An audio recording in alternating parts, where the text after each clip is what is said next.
The state has an opportunity because we have a surplus. We have a critical opportunity to reinvest in public education. State Superintendent of Public Instruction Jill Underly is proposing more than $3 billion in new investments for public education. It includes making per pupil adjustments to revenue limits, as well as increasing the special education reimbursement from roughly 32% to 90% by fiscal year 2027. Over the last several years, the Green Bay Area Public School District says it has moved more than $30 million from its general operating fund to support special education costs not covered by the state or grants. This increase in funding would be a game changer for the district. That is significantly going to impact us as a district because that could essentially reduce our need for an operational referendum in the future. Green Bay Schools recently had a $183 million referendum approved by voters in the November election.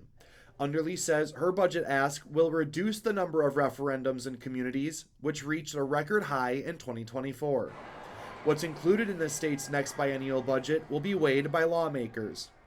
Democrats like Lee Snodgrass say they will advocate for this ask by Superintendent Underly. The state has been habitually underfunding public schools, and we need to make sure that we are giving them the resources that they need to meet the expanding needs of those students. Republicans control both chambers, but by a slimmer margin than previous legislative sessions.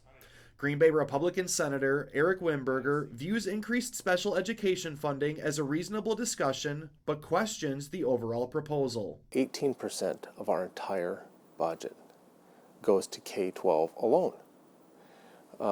And it's not to say that that's a judgment on what is enough or not enough.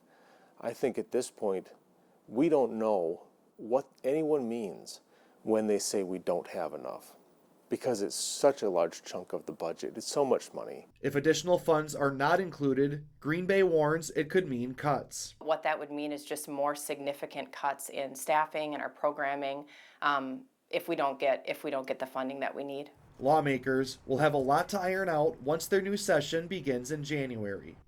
In Green Bay, Andrew Mertens, Fox 11 News.